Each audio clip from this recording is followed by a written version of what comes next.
তলোয়ার এবং গর্দান কখনো কোনো মধ্যপন্থী আলোচনার মধ্যে ঢুকতে পারে না। তলোয়ার এবং গর্দানের মধ্যে কোনো সমঝোতা হয় না, কিন্তু একে অপরে দমন করার দৃষ্টিভঙ্গিটা হয়।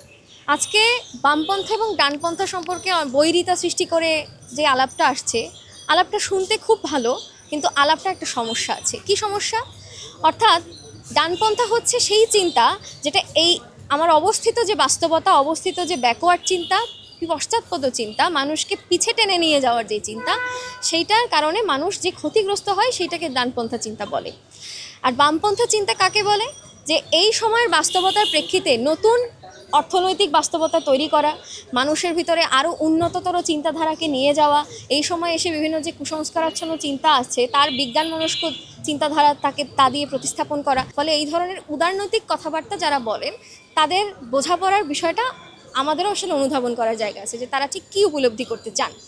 ফলে এখানে যারা মব ক্রিয়েট করেন, এখানে যারা নারীদেরকে পোশাক নিয়ে উল্টাপাল্টা কথা বলেন, এখানে যারা নারী পুরুষ সমান কি সমান না এরকম একটা মীমাংসিত বিষয় নিয়ে উল্টোপাল্টা কথাবার্তা বলেন, তাদের সাথে আমরা যারা মানুষের এই গণতান্ত্রিক স্পেসিফাইড জিনিসগুলো নিয়ে লড়াই করি, কাজ করি, আরও উন্নত চিন্তাধারা তৈরির কাজ করি, তাদের সাথে কি কখনো সমঝোতা হওয়া সম্ভব? ফলে এই প্রশ্নটাই একটা অবান্তর প্রশ্ন, এবং এই আলাপটাই একটা অবান্তর আলাপ। বরং যেটা করা দরকার যে এখন এই সংকটটাকে নিরসন করে আরও কত ভালো দিকে যাওয়া যায়, আরও কি ভালো করা যায়, আরও কতটা স্পেসিফিক এবং প্রোগ্রেসিভ কাজ করা যায়, প্রগতিশীল কাজ করা যায়, আরও কি নতুনভাবে আমাদের এখানে বিজ্ঞানের আবিষ্কারটা হতে পারতো, সামাজিক বিজ্ঞানে গবেষণাটা হতে পারতো, সেইটা হচ্ছে প্রগতিশীল চিন্তা। ফলে এই বিষয়গুলো নিয়ে আমরা যারা লড়াই করি, প্রশাসনের সাথে ফাইট করি এবং রাষ্ট্রকেও প্রশ্ন করি, সেই রাজনীতিটা আমরা অবশ্যই করব। সেখানে তো আসলে সবাই একমত না, এই জন্যই আলাদা আলাদা করে প্যানেল হয়। মনোনয়ন ফর্ম তুলতে গিয়ে বাধা প্রদান করা, তারপর হচ্ছে বিশেষ করে ফেসবুকের যে গ্রুপগুলোতে, সেই গ্রুপগুলোতে অনেক রকম প্রার্থিতা ঘোষণা করলে সেই প্রার্থীকে অনেক রকম বাজে শব্দ উচ্চারণ করে হচ্ছে তাদেরকে গালিগালাজ করা, কমেন্টে অশ্রাব্য কথাবার্তা বলা, এটা করার মধ্য দিয়ে মানে যেটা হয় যে একটা বড় অংশের মানুষের মধ্যে একটা নেগেটিভ অ্যাপিয়ারেন্স তৈরি করার জায়গাটা তৈরি হয়। ফলে এটা একটা অগণতান্ত্রিক পরিবেশ, সেটা তো আসলে এখন আমি প্রেডিক্ট করে বলবো না। কারণ ধরেন আমি এখন প্রশাসনকে অবজার্ভ করব, এবং বিষয়টা হচ্ছে যে এই যে ঘটনাগুলো যা যা যা যা ঘটে গেছে সেইটার প্রেক্ষিতে এখনও কিন্তু প্রশাসন কোনো স্টেপ নেয়।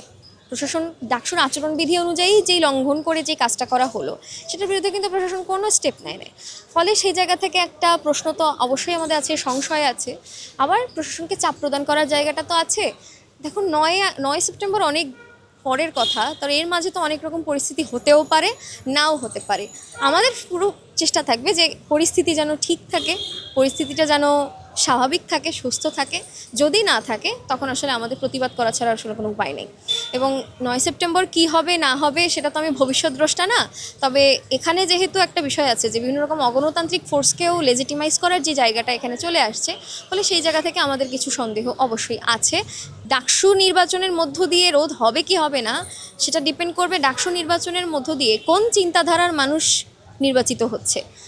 ডাকসু হচ্ছে একটা সেন্ট্রাল হাব। যে কোনো আপনি দেখবেন যে আমাদের যে কোনো গণতান্ত্রিক আন্দোলনের ক্ষেত্রে বা পূর্ববর্তী যে ইতিহাসের ধারাবাহিকতায় ডাকসু কিন্তু একটা গুরুত্বপূর্ণ রোল প্লে করেছে, এবং শুধু ঢাকা বিশ্ববিদ্যালয়ের গণ্ডির মধ্যে সে আবদ্ধ থাকে নাই, সে বাংলাদেশের প্রতিটা কোনায় কোনায় প্রত্যেকটা মানুষকেই হচ্ছে প্রভাবিত করেছে। ফলে এজন্যই ডাকসুতে কোন প্যানেলটা আসছে বা কোন চিন্তার মানুষ আসছে সেটা গুরুত্বপূর্ণ।